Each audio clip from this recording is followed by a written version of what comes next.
வணக்கங்க. இன்னைக்கு நம்மளுடைய சேனல்ல என்ன பார்க்க போறோம்னா, ஸ்ப்ரவுட்ஸுங்க. பாசிப்பயிறு வந்து நல்லா முளை கட்டி வச்சிருக்கேன்.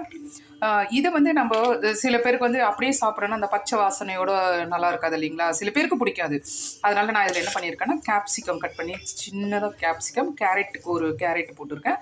அதுக்கப்புறம் வந்து கீரைக்காய். இது எல்லாமே மெலிசா கட் பண்ணி சும்மா ஒரு 1 ஸ்பூனுங்க எண்ணெய் விட்டு, அதில கடுகு போட்டு, காஞ்ச மிளகா 2 போட்டுட்டு தாளிச்சுட்டோம்னா, அது வந்து ஒரு சூப்பரான டேஸ்ட்டு குடுக்கும். இது வந்து நீங்க பிரேக்ஃபாஸ்ட்டா யூஸ் பண்ணிக்கலாம். இல்ல சில பேருக்கு டயட் ஃபாலோ பண்ணணும்னா லஞ்சாவும் யூஸ் பண்ணிக்கலாம். இது கூட வந்து கொண்டைக்கடலை, கொள்ளு, பட்டாணி இது எல்லாமே சேர்த்து வந்து இதையும் வந்து முளை கட்டி வச்சுருக்கேங்க. முளை கட்டினதை வந்து தாளிச்சுட்டேன். இது வந்து நமக்கு இது ஒரு பவுல், அது ஒரு பவுல். இது கூட ஒரு ஜூஸ் வச்சுட்டு சாப்பிட்டோம்னா ஃபுல்ஃபில்லாக இருக்கும், ஹெல்த்தியாகவும் இருக்கும். இப்போ பாருங்கள், ஒரு போமோகிரானட் ஜூஸ் கூட மூக்கல்ல, அதுக்கப்புறம் வந்து பாசிப்பயிறு முளை கட்டினது பிடிச்சவங்க ட்ரை